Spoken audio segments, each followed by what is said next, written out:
Her child was dying in the snow, until a Navajo warrior lifted them both into his saddle. The wind screamed across the empty plateau, a wild and merciless howl that carved through bone and hope alike. Snow whipped sideways, blinding and bitter, coating everything in a frozen hush. Ruth Caldwell pressed forward, her shawl soaked and stiff, her arms wrapped tight around the small, burning body of her 5-year-old son. Will had stopped speaking hours ago. His head lolled against her chest, breath faint and uneven, skin fever-hot beneath the cold. Ruth's boots sank deeper into the drifts with every step, her legs trembling, her heart pounding not from exertion but fear. "Hold on, baby," she whispered, the words cracking against the wind. "Please, just a little longer." But there was no road, no cabin, no fence post or tree, only white. White and silence and death closing in. Her knees buckled. She stumbled and fell to her side, shielding Will from the snow as she hit the ground. Her face pressed into the frozen crust. The taste of blood filled her mouth.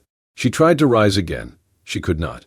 Lying there with the storm curling over them like a shroud, Ruth curled tighter around her child and began to cry, not loudly, not desperately, but softly.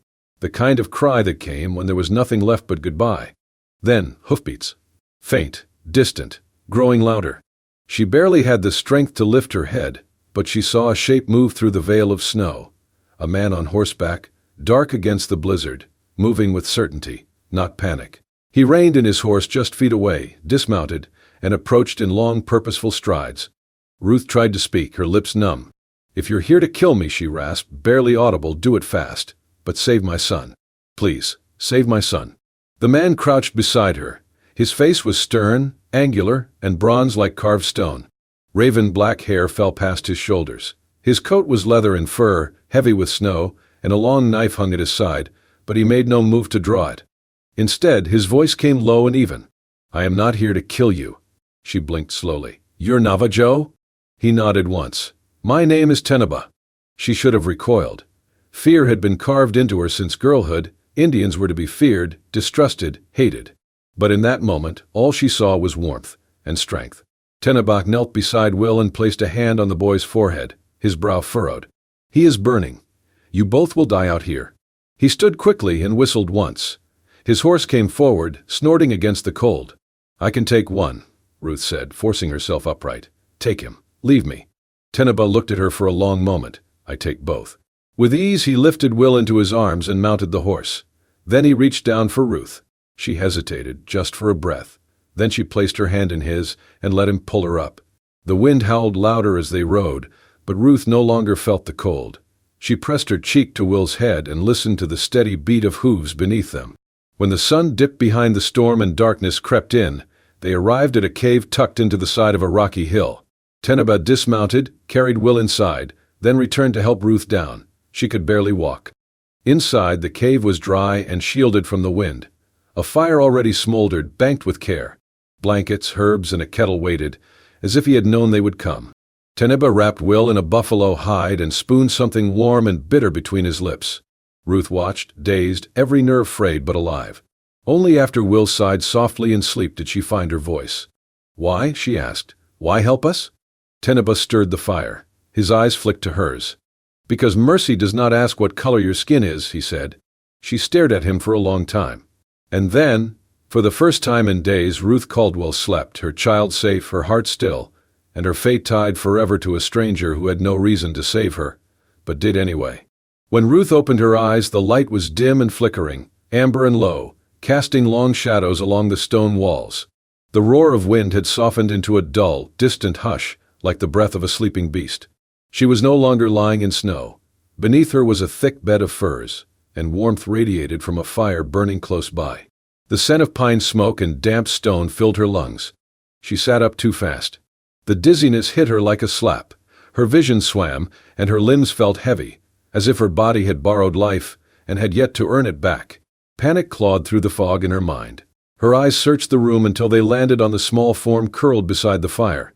"Will," she gasped, breath catching. The boy lay bundled beneath a thick buffalo hide, his blonde hair peeking out. His face was no longer the pale shade of wax but tinged with the pink of returning life. His chest rose and fell with a gentle, rhythmic peace. He was alive. The rush of relief hit her so hard it almost knocked her flat. Her hand flew to her mouth as her eyes brimmed. For a heartbeat, everything else disappeared. The storm. The fear. Even her pain. He was breathing. But the calm did not last. She turned and saw him. Teneba sat in the far corner of the cave, legs folded beneath him, back straight against the wall. He was grinding something, dried leaves, maybe bark, into a small bowl, movement slow and precise. He looked like he had been carved out of stone, solid, unmoved, silent. His coat was gone, revealing a shirt of stitched hide and strong forearms bound with weathered leather cords. His black hair was pulled back at the nape, a few strands falling loose around his sharp cheekbones. Ruth's pulse quickened. Her hands clutched the edge of the blanket draped around her shoulders. "Why are we here?" she demanded, voice rough. He did not answer immediately. He poured the crushed herbs into a pot of simmering water set near the fire and stirred with a carved wooden spoon. "I said," her voice rose slightly, "why did you bring us here?" He looked up, eyes flickering like the flames between them. "To keep you from dying." "I didn't ask you to," she snapped. He didn't respond. Her chest rose and fell, fast and shallow. "You think I'm supposed to be grateful, is that it? That I owe you something now?" Teneba stood, lifted the pot, and poured the steaming liquid into a wooden cup. He crossed the cave slowly and placed it on the ground beside her. Ruth flinched when he got too close. "Stay back," she warned. "You've done enough." He met her gaze, his face unreadable. "Your child lives. That is enough." "Because of you." Her voice trembled now. "You want me to say thank you to an Indian?" Teneba's jaw tightened just slightly. But he said nothing. "I don't need charity from someone like you," she added, spitting the words with more force than she felt. The insult echoed in the stone. Teneba stepped away. He returned to the fire and crouched beside Will, checking the boy's brow with the back of his hand. Will stirred, murmured something soft in his sleep, but did not wake. Ruth stared, her throat tight. She hated the helplessness rising in her like floodwater. She had fought so hard, so long, to need no one, to keep her pride intact. And now it sat in her lap, useless as wet tinder. "I've taken care of Will alone for 5 years," she whispered. "I don't need anyone." Teneba spoke without looking at her. "You were dying." She looked down at her shaking hands. "I would have made it," she muttered. He dropped a coal into the fire, feeding the flames. "No," he said simply. "You would not." The silence that followed was thick and bitter. Her pride begged her to stand, to leave, to prove him wrong. But she couldn't. Because when she looked at her son, breathing, alive, safe, she knew the truth. If not for the man she had been raised to fear, her child would be buried beneath the snow. And that truth lodged deep in her chest, where denial could not reach. Will stirred sometime after dawn. The fire had burned low again, glowing with lazy embers. Ruth was still awake, sitting with her back against the cave wall, blanket clutched to her chest, heart a taut string that had not relaxed in days. She heard a soft sound, barely more than a breath. Her head snapped toward the bundle of hides. Will shifted, his little brow furrowed, and then he made a noise she had not heard in 2 days. "Mama." Ruth dropped the blanket and crawled toward him. "I'm here," she said, voice cracking. "Oh, sweet boy, I'm here." Will's eyes blinked open, bleary but focused. His cheeks, once ashen and sunken, now carried a faint flush. His lips moved wordlessly as she brushed the hair from his face, her fingers trembling. "You're burning less?" she whispered. "You're going to be okay." He smiled, faint and crooked, and for a moment Ruth nearly collapsed from the weight of it all. Tears stung her eyes, hot and uninvited. She pressed a kiss to his forehead and whispered a prayer she barely believed in anymore. Behind her, the fire shifted. A log settled with a quiet crack. Teneba sat just outside the fire's ring of light, sharpening a blade with slow, quiet movements. He had not moved when Will stirred. He had not spoken. He had not looked for thanks. He did not need them. Ruth turned slightly, watching him through the curtain of her hair. He was still. Not stiff, not aggressive, just composed. The firelight lit the side of his face in gold and shadow. His eyes were dark, focused on the blade, but she sensed something softer behind them. Not warmth exactly, but patience. Not many white men would have waited so long. Not many would have done what he did with such silence. She wiped her face, cleared her throat. "You never told me your name," she said. He glanced up, the blade paused mid-stroke. "Teneba," he said. "It means, one who walks with the wind." She blinked. "That's a beautiful name." He did not respond to the compliment, just returned to his blade. "I'm Ruth," she added quietly. "Ruth Caldwell." Teneba nodded once. The silence returned, but it felt different now, not tense, but fragile, like something unsure of whether it was growing or breaking. Ruth sat back beside Will, smoothing the blankets. Her son had already fallen back to sleep, his chest rising and falling with ease. She looked back at Teneba. This time he looked up too. Their eyes met. Not briefly. Not nervously. He looked at her like a man who had seen what the world could do to a person and had learned to wait before trusting it again. She looked at him like someone who had been alone too long to remember what it felt like to be truly seen. And in that moment, the space between them no longer held just suspicion or debt or fear. It held something else. Something quieter. Something waiting. By the fourth morning, the storm had passed, leaving behind a glassy world of snow and silence. The sky was clean blue, the kind that came only after days of gray. Ruth stepped outside the cave, wrapping her shawl tighter around her shoulders. The cold bit at her skin, but it felt almost good, real, bracing, a sign she was still alive. Teneba was feeding the horse nearby, his movements quiet and practiced. She waited until he finished. "I'm going back," she said. He turned slowly, brows slightly raised. "Back?" "To town. To Fort Briar. I need to send word. They'll be worried, Mrs. Farley, the doctor. I need to thank the sheriff. He tried to help us before we left." Teneba stared at her for a long moment. Then he said, evenly, "You go back there, they will not welcome you." She frowned. "You do not know that." "I do." She took a step closer, chin high. "You think I don't belong to my own people now?" "No," he said, calm but firm. "I think your people will not believe you crossed a storm and lived, because a Navajo man carried you through it." Her jaw tensed. "You're saying they'll think what? That I stayed with you on purpose?" Teneba said nothing. He did not have to. Ruth's cheeks flushed with something between shame and fury. "You think I care what people whisper?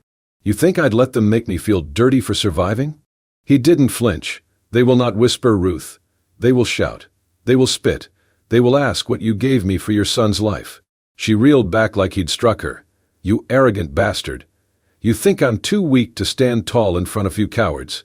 He looked down, exhaled slowly. "No, I think you are strong. But I have seen what they do to women who come back with stories they do not want to hear." His voice had shifted, deeper, heavier. "I once found a girl," he said, "years ago. Her wagon overturned, her father dead. I brought her back to town on my horse. She cried in my arms the whole way." Ruth stilled. "They met us at the gates, took her from my saddle, and told her to say it was Indians who killed her kin.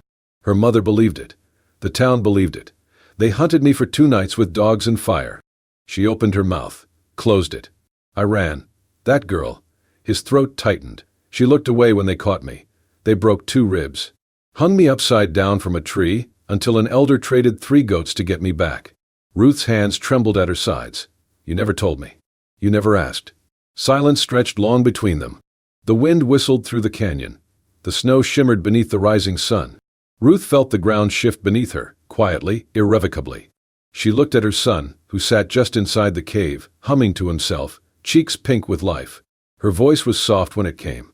"If I go back, they'll see Will and wonder what happened. They'll wonder why I don't look like a widow anymore. Why my boy survived when he should have frozen." "They will not ask," Teneba said. "They will assume." Ruth looked at him. Really looked. For the first time she saw what he had risked, not just for her life, but his own. And she knew. The path behind her was gone. She could not walk back into the town where she was supposed to belong. Not with the memory of a cave that had saved her. Not with a son who owed his breath to a man they would call savage. She turned her eyes north, to the hills. Then back to Teneba. "What now?" she asked. He did not answer. Not yet. But the fire in his gaze told her the answer was waiting, just beyond the life she used to know. It happened just before dusk. The sun had dipped low behind the canyon ridge, casting long shadows across the snow.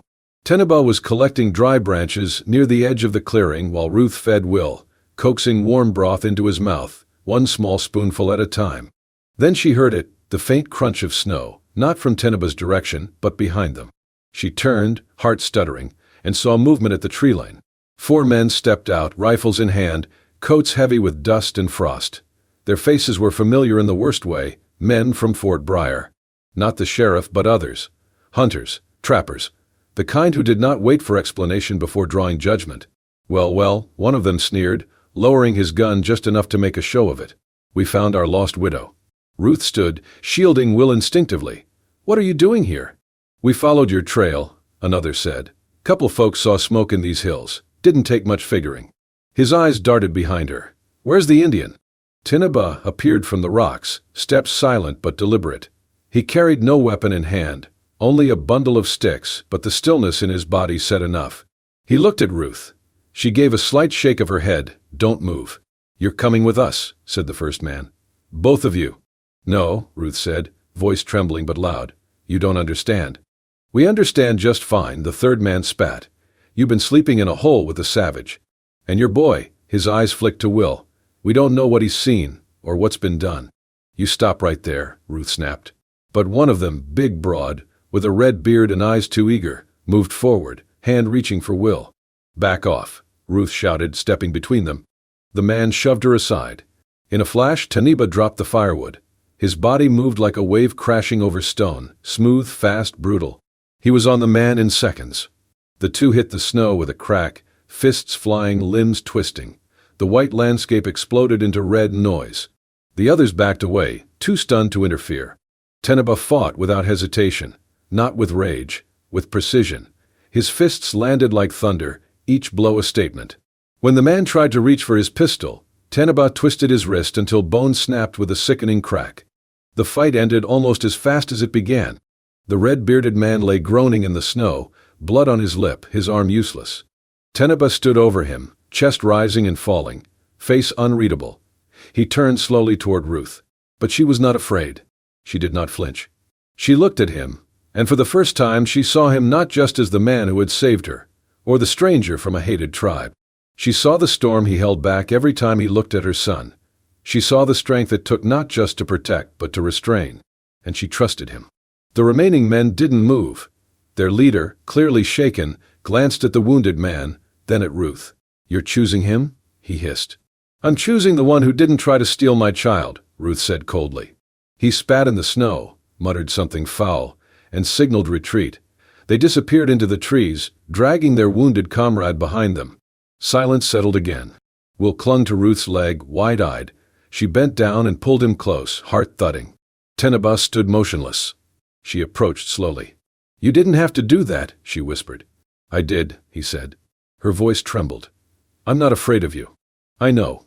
And when their eyes met, it wasn't fear or shock that passed between them.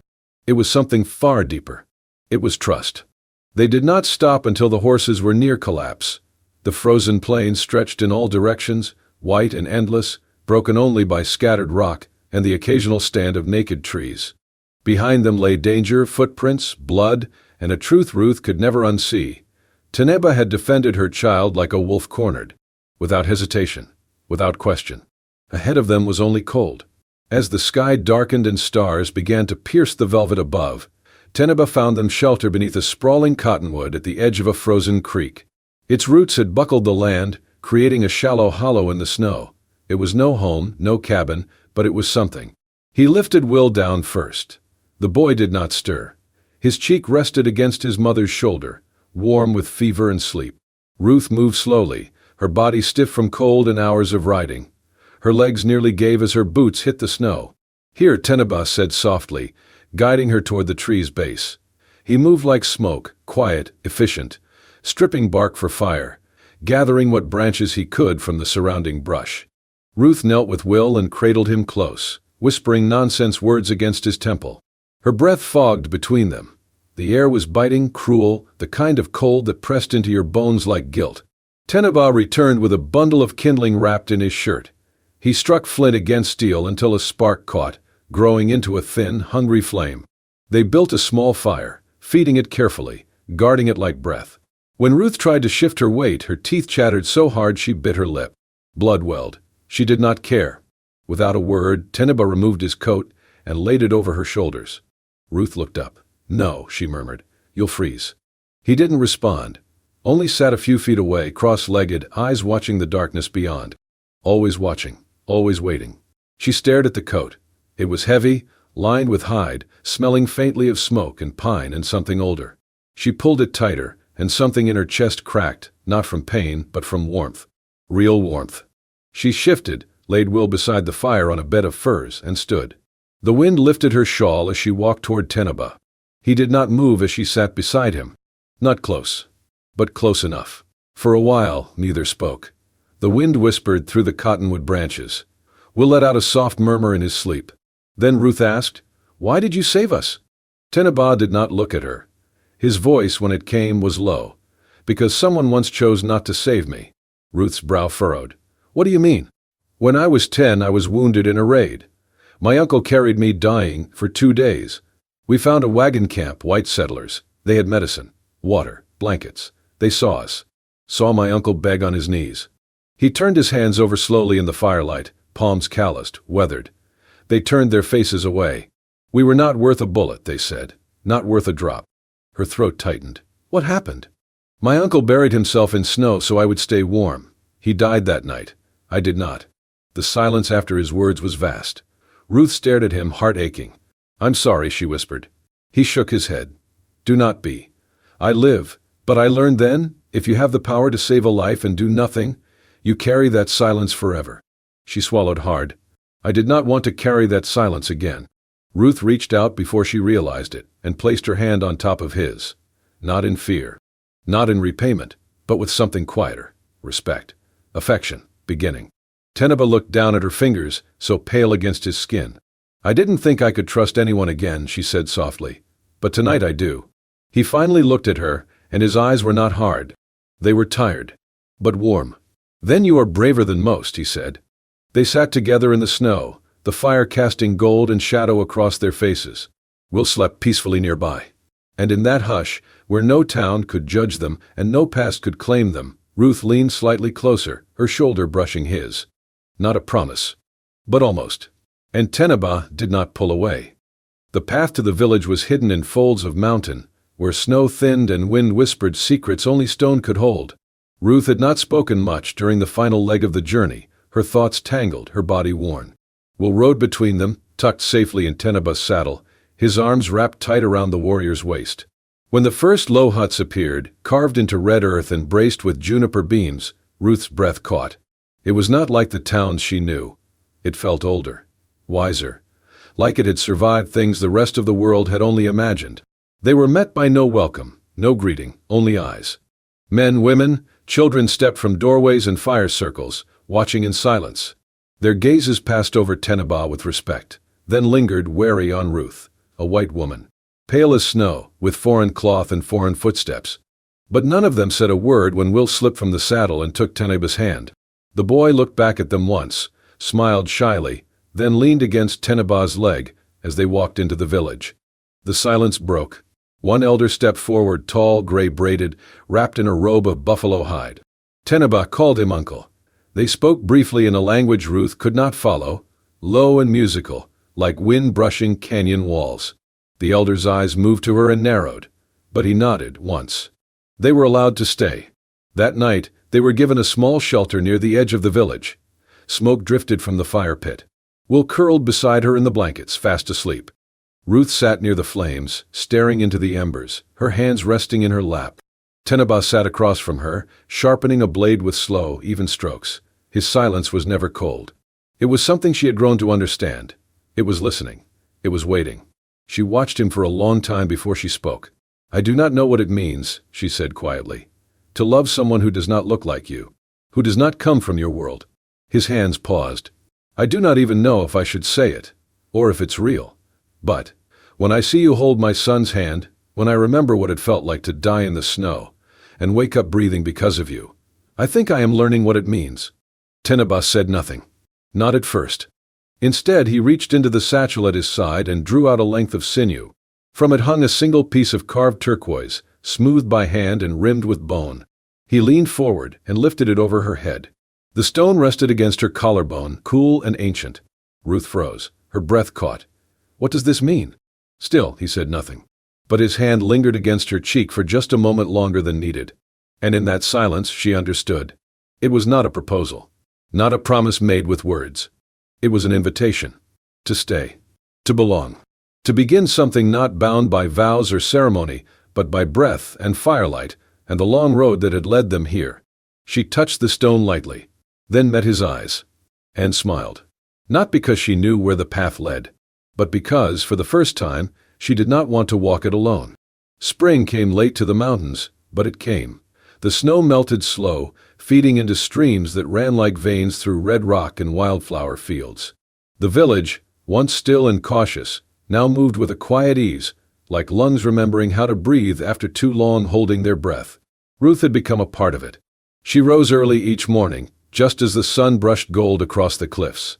She swept the floor of the small house she now called home, ground corn, and carried water from the well like the other women. No one asked her to prove herself. They only watched, and in time began to nod in greeting instead of just staring. The children were the first to come. They giggled at her accent when she tried to speak their words, tugged her skirts, handed her feathers and stones as gifts. She began teaching them letters carved into soft bark, songs in English, and in return they taught her the sound of Navajo laughter. She wore dresses now stitched with deep blue and burnt orange thread. The patterns were new, but the weight of them felt right. She no longer flinched when someone reached for her son, because Will, now 6, ran through the village like he had been born to it. He followed Tenaba everywhere. They hunted rabbits together, carved whistles from cedar, whispered stories around the fire when they thought she could not hear. And one night, when Will pressed his head to Tenaba's chest and murmured, "Good night, Dad," Ruth felt something inside her settle, like a river finding its course. She sat by the hearth that night, a length of white cloth in her lap. Her fingers worked slowly, carefully, stitching bright red along the border. It would be a wedding scarf, though no one had said it aloud. Tenaba had never asked her to marry him, and she had never asked for ceremony. But the thread moved forward anyway, stitch by patient stitch. Outside, the moon rose, casting silver across the fields. Inside, the fire cracked, warm and steady.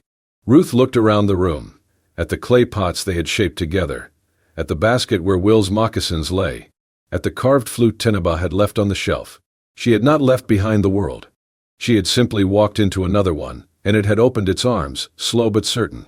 Later, when Tenaba returned from the ridge, wind in his hair and dust on his boots, she looked up and smiled. He did not ask what she was making, but he sat beside her, and let his knee rest against hers.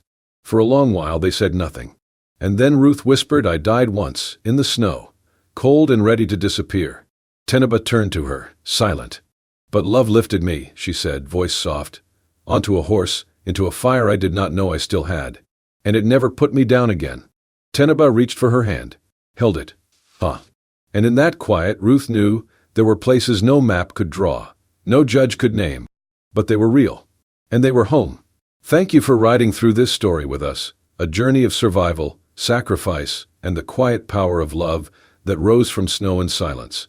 Her child was dying in the snow until a Navajo warrior lifted them both into his saddle is more than a love story. It's a reminder that sometimes, in the space between two worlds, one act of courage, a hand reaching through the storm, can change everything.